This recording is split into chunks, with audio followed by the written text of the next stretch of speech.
మీ Joshi mic కూడా వచ్చినట్టు కదిపితే గోల్ చేస్తుంది. మనం మాట్లాడుకుందాం, ఒక సంభాషణ చేసుకుందాం.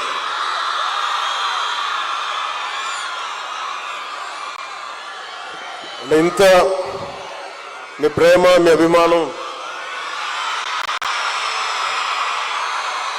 ఒకళ్ళు కోరుకుంటే రావి.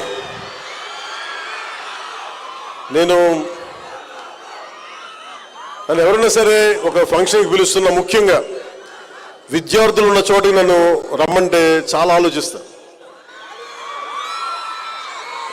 ఎందుకు ఆలోచిస్తానంటే వీళ్ళ మనసులో యక్ష ప్రశ్నలు ఉంటాయి. ఇచ్చి ఏం మాట్లాడతాడు, ఏం బిగుతాడు చూస్తారనుకో, ఏం మాట్లాడతావు చెప్పు నాకు. నేను అందుకనే సినిమా ఫంక్షన్స్లో కావచ్చు చాలా తక్కువ మాట్లాడడానికి ప్రయత్నం చేస్తాను. అది జీవితం మాట్లాడకుండా ఉండాలని ఎంత ప్రయత్నం చేసినా జీవితం లక్షల మంది జనం మధ్యలో పెట్టేసింది.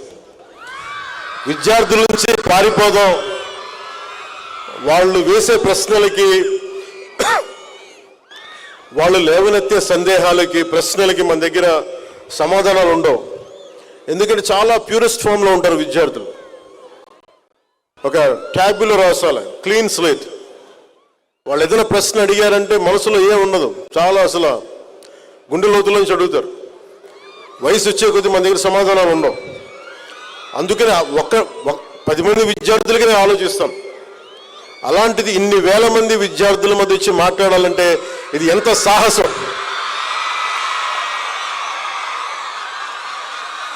ఒక అరాచక ప్రభుత్వాన్ని ఎదుర్కోవడం కంటే కూడా చాలా సాహసం.